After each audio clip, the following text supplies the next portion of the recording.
¿Y si te dijera que uno de los sabios más libres de la historia vivió en un barril, ladraba a los poderosos y encontró la felicidad entre perros y desprecio? En este episodio de Un ángulo del cuadrado te contaré la fascinante y provocadora historia de Diógenes, el filósofo que convirtió el desprecio del mundo en una forma de sabiduría. Suscríbete y activa la campanita para no perderte ninguna entrega de este canal, donde lo oculto, lo místico y lo filosófico se entrelazan en cada rincón del pensamiento. Érase una vez, en Atenas, no la ciudad que conocen los guías turísticos, sino otra, escondida bajo el velo de los siglos. Un hombre llamado Antístenes, moldeado por las palabras de Sócrates como el hierro se forja en el fuego. No buscaba templos ni coros, sino la pureza del alma que se basta a sí misma. Allí, en medio de la plaza, donde la retórica giraba como una serpiente danzante, se atrevió a decir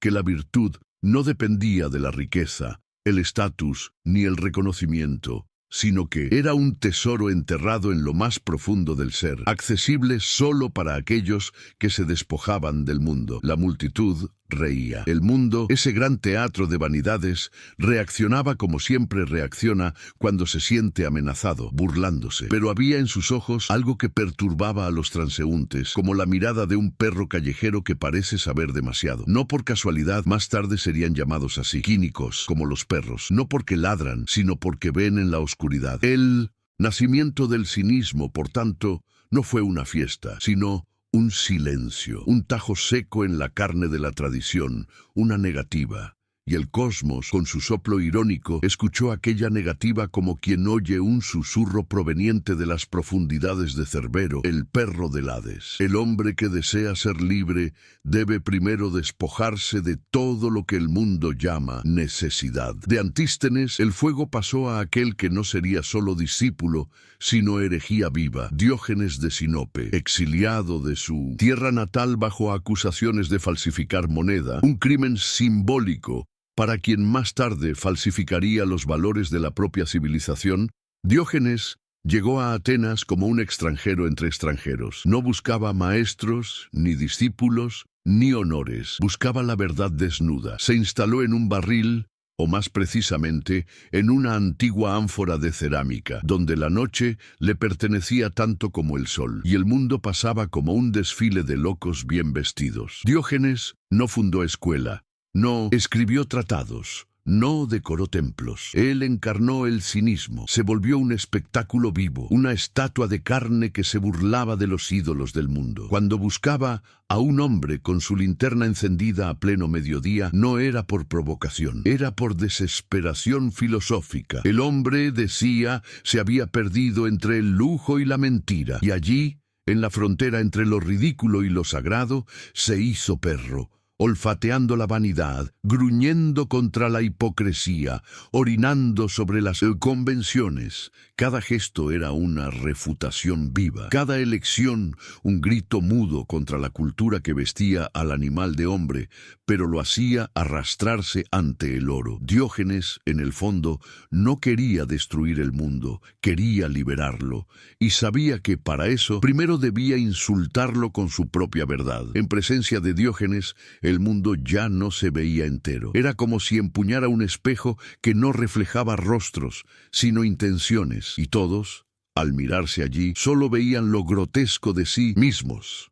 No había piedad en sus gestos, pero sí había compasión, no la sentimental, sino la más profunda, la que nace del desprecio hacia las ataduras. Los ricos lo evitaban como se evita a los locos, los filósofos lo temían como se teme a un oráculo ebrio, y los dioses, si existían, tal vez sonreían en secreto. Para él, Platón era un palacio de palabras, y Aristóteles, un jardinero de apariencias. El conocimiento que no se vivía era para él una estafa, y por eso escupía en rostros limpios, rechazaba invitaciones reales, y se acostaba en la plaza como un perro que sueña con un campo sin rejas. Su vida era un tratado sin letras, una gramática del cuerpo en rebelión. Decía que la verdadera esclavitud era obedecer a los deseos, y que solo era libre aquel que podía, si quería, vivir sin nada. El hombre civilizado, decía, es un mendigo de lujo, y cada vez que lo decía, no solo temblaba la ciudad, sino la propia idea de humanidad. El cinismo, en Diógenes, dejaba de ser filosofía y se volvía un espejo astillado, peligroso, afilado, revelador, capaz de cortar las manos de quien se atreviera a sostenerlo por demasiado tiempo. Fue entonces cuando ocurrió lo improbable. Alejandro Magno, rey de Macedonia, conquistador de mundos, aquel que soñaba con unir Oriente y Occidente bajo un solo cetro, quiso conocer al hombre que no poseía nada, y aún así no se arrodillaba. Diógenes, recostado al sol como un dios pagano olvidado, vio al joven monarca acercarse con su comitiva, sus perfumes y sus promesas. La multitud enmudeció. Allí estaban, cara a cara, el símbolo máximo del poder externo y la encarnación radical de la libertad interior. Alejandro, con falsa humildad, dijo: «Pídeme lo que quieras». Y Diógenes, sin mover un músculo, respondió: «Apártate de mi sol». Fue un gesto simple, pero con una fuerza que desarmó la historia. En ese instante, el rey comprendió que estaba ante alguien más poderoso que él, alguien que no necesitaba nada de lo que pudiera concederse. Más tarde diría a sus hombres: «Si no fuera Alejandro, querría ser Diógenes». El imperio se inclinó ante el barril, y el mundo por un breve instante pareció vacilar. ¿Sería la verdadera soberanía aquella que se impone con ejércitos o aquella que no puede ser arrebatada por nadie? El cinismo, una vez más, mostraba su potencia filosófica, no como negación gratuita, sino como la más audaz de las afirmaciones. Una afirmación de que el espíritu es más vasto que los mapas, y que ningún trono sostiene a Ain Shinta, un hombre cuya alma ya no se inclina. Tras el encuentro con Alejandro, Diógenes no cambió en absoluto, y esa fue su mayor victoria. No se dejó seducir ni por la gloria indirecta, ni por la fama que crecía como mala hierba entre los pasillos de las escuelas filosóficas. Siguió viviendo de limosnas, pero era él quien daba lecciones. Continuó habitando su barril, pero era allí donde residía la verdadera morada de la razón. Una razón que no argumentaba con silogismos, sino con el cuerpo, con la negativa, con el silencio y el escarnio. Diógenes demostraba con cada gesto que la virtud no está en los libros, sino en el coraje de vivir contra la corriente. Su filosofía era un despojo radical, no solo de bienes, sino de ilusiones. Creía que todo lo que llamamos necesidad es en verdad un hábito esclavizante, el deseo de ser aceptado, de ser importante, de ser recordado. Para él, el ego era la verdadera prisión y el orgullo su carcelero. Por eso se burlaba de la pompa, se mofaba de la moralidad pública y ridiculizaba incluso a los propios filósofos, porque sabía que muchos hablaban de libertad, pero temblaban ante la soledad. Y es ahí donde el cinismo revelaba su faceta más profunda. No era solo una crítica al mundo exterior, sino un enfrentamiento con los demonios internos. Una filosofía que arranca las máscaras no con delicadeza, sino con violencia. Como quien sabe que solo se puede nacer de nuevo cuando todo aquello que llamábamos yo ya ha sido quemado. Para Diógenes, la ciudad era un laberinto de deseos viciados, donde los hombres corrían en círculos tras sombras que ellos mismos proyectaban en las paredes. Atenas, con sus templos suntuosos y sus plazas adornadas de discursos, era, a sus ojos, una prisión decorada. Los ciudadanos se vestían de civilidad, como quien se pone una armadura de oro podrido, temiendo más la mirada de los otros que la pérdida del alma. Y en el centro de ese laberinto, él caminaba desnudo de pretensiones, desnudo de miedo, desnudo de todas las máscaras que los demás consideraban necesarias para ser alguien. El cinismo allí era un mapa invertido. No te llevaba al centro del poder, sino al corazón del despojo. Mientras los políticos negociaban glorias y los maestros disputaban discípulos, Diógenes masticaba huesos arrojados al suelo, dormía donde el viento decidiera y hablaba solo cuando el silencio era cómplice. Decía que los hombres habían construido ciudades para escapar de la naturaleza y que ahora morían lentamente por no saber ya cómo vivir sin artificios. En su mundo, la calle era el templo, el barril era el cosmos, y cada insulto que recibía era un ladrillo menos en el muro que separaba al hombre de su esencia. Era, al fin, un filósofo que caminaba hacia atrás, no por ignorancia, sino porque había visto que el futuro del mundo estaba podrido de pasado no digerido, y por eso prefería la vida de los perros, simple, atenta, sin vergüenza, sin disfraz. La libertad que exhalaba Diógenes no era serena, no era amable y mucho menos cómoda. Era una herida abierta en el tejido de la civilización, un recordatorio constante de que la mayoría de los hombres prefiere las cadenas acolchadas al riesgo de pensar por sí mismos. Para él, la verdadera esclavitud era sutil, sonriente, elegante.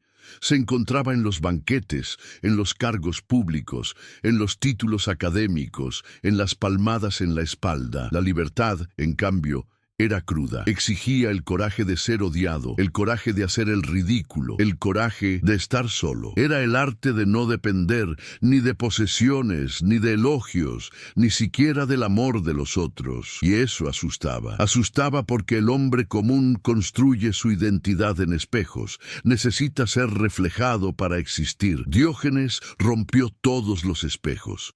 Fue tal vez el primer filósofo en comprender que la sociedad no le teme al error, le teme al disidente. Y él disidía con cada célula. Comía con las manos, dormía en la calle, se masturbaba en público diciendo, si el hambre pudiera saciarse con la misma facilidad. No había mayor cinismo, en el sentido moderno de la palabra, que el de la sociedad que lo señalaba como loco mientras se inclinaba ante mentiras con corbata. Diógenes, en cambio, no fingía nada, y eso lo volvía peligroso, porque en un mundo de máscaras, aquel que muestra el rostro obliga a todos a enfrentarse con su propia falsedad. Diógenes no perdonaba ni a los dioses, o mejor dicho, se burlaba de los dioses de los hombres, esas proyecciones glorificadas de sus propios caprichos. Para él, toda religión que prometía el paraíso mediante obediencia no era más que otro mercado, y los sacerdotes,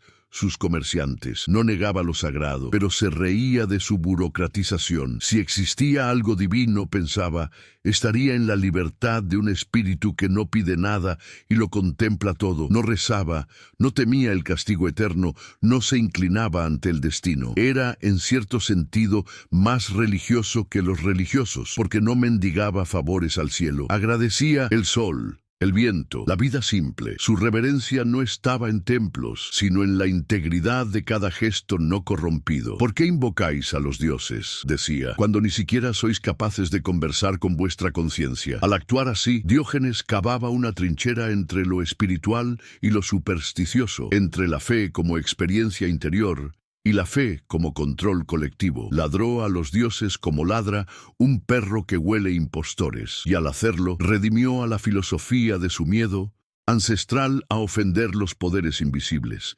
Diógenes mostraba que el filósofo no es un sacerdote de la verdad, sino un desenmascarador de ídolos, y que el primer altar que debe derribarse es aquel donde ofrecemos sacrificios a la imagen que hacemos de nosotros mismos. Filosofar, decía su silencio, es primero romper nuestros propios dioses. Diógenes murió como vivió, sin alarde, sin ceremonia, sin monumento. Algunos dicen que fue por envenenamiento, otros por la mordida de un perro, lo que, para él, habría sido casi una bendición simbólica. Pero la verdad es que nadie lo sabe, porque su muerte fue, como su vida, un acto de desapego. No dejó escritos, ni discípulos oficiales, ni tratados sistemáticos. Su legado era un rastro de incomodidad. Los filósofos que vinieron después prefirieron domesticarlo, convertirlo en una figura excéntrica, un bufón ilustrado, un loco interesante. Pero esa fue la forma más cobarde de neutralizarlo, porque Diógenes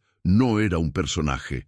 Era una negación encarnada, una filosofía que se negaba a ser domesticada por el tiempo. Y su testamento no fue un libro, sino una pregunta suspendida en el aire como una cuchilla. ¿Qué necesitas realmente para ser libre? La mayoría pasó ante esa pregunta como quien atraviesa un espejo cubierto de polvo. Otros, los pocos que se atrevieron a mirar con honestidad, sintieron el peso del vacío, porque ser libre de verdad no es un estado agradable, es un abismo, y el cinismo original no ofrecía consuelo, sino un espejo demasiado limpio. Diógenes murió, sí, pero su ausencia se volvió presencia, como un perro que desaparece de la plaza y deja en el aire el olor de una verdad imposible de ignorar. Su muerte fue su último gesto filosófico, la confirmación de que nada de lo que el mundo ofrece es necesario para vivir plenamente, ni siquiera el mundo. Pero la historia,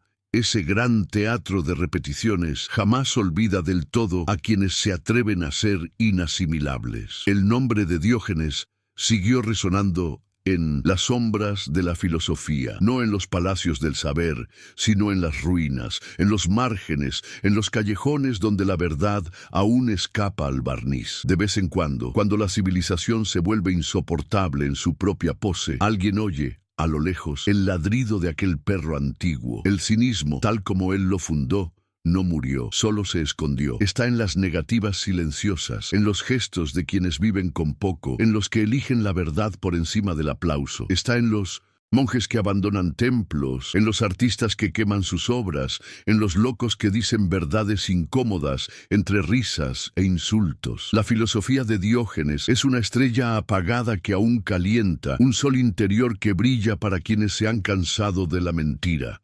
Él mostró que el saber más profundo no necesita escenario, basta un barril y el silencio de quien lo ha perdido todo y por fin se ha encontrado. Y por eso el cinismo no es un escepticismo vulgar, ni un nihilismo barato. Es una ética feroz, una ética que ladra, muerde y desgarra, no para destruir el mundo, sino para salvar lo que aún queda de humano, porque mientras exista alguien que se niegue a obedecer la mentira con una sonrisa, Diógenes vivirá, no en estatuas, sino en las grietas de la realidad, allí donde el perro aún acecha, con los ojos brillando en la oscuridad. Diógenes no necesitó templos, ni títulos, ni oro, solo un barril, un perro y la verdad desnuda. Quizás, en un mundo lleno de máscaras, su vida fue un espejo demasiado honesto. Si este ángulo del cuadrado te reveló algo nuevo o te incomodó en el mejor de los sentidos, suscríbete